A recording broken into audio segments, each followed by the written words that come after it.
We continue our reading of Turn Your Eyes Upon Jesus, an invitation to spend a year with your best friend, a daily devotional by author George R. Knight.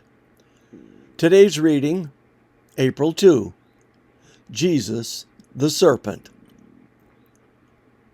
As Moses lifted up the serpent in the wilderness, so must the Son of Man be lifted up, that whoever believes in him may have eternal life. John 3:14 and 15. Here, Jesus takes us back to a story recorded in Numbers 21, 4 through 9. In it, the children of Israel were up to their favorite churchly pastime, grumbling and complaining. They regretted ever having left Egypt. In punishment for their lack of faith in the face of his miraculous leading, God sent them a plague of deadly, fiery serpents. Repenting, the people cried for mercy. In response, the Lord instructed Moses to make an image of one of the serpents and to hold it up in the midst of the camp. All who followed God's instruction in faith and looked upon the serpent would be healed. The Jewish people loved that story and were fond of retelling it. The major problem with it was that God had also told them never to make an idol or to worship one. But the Lord had commanded the manufacture of this one. In spite of the fact that the serpent had been a symbol of Satan since Eden, the Jews apparently stored the bronze serpent itself in the tabernacle and later the temple as a sacred object until King Hezekiah, after discovering that people were worshiping it, had it broken in pieces. 2 Kings 18:4.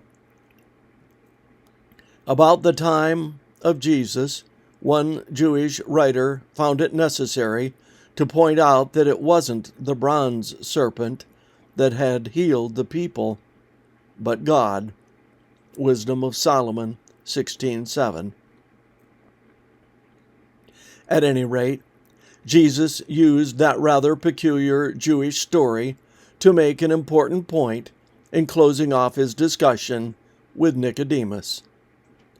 Just as Moses lifted up the serpent in the wilderness, so must the Son of Man be lifted up, that whoever believes in him may have eternal life. Like other portions of the discussion with Nicodemus, we find a mystery here. After all, how can we possibly compare the crucifixion of Jesus to a snake on a pole? Isn't the snake in biblical history the problem rather than the solution?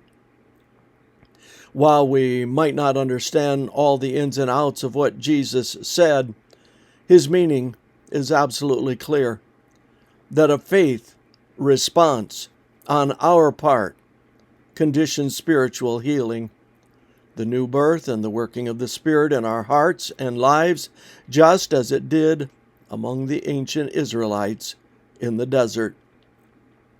Individuals are not born saved for eternal life.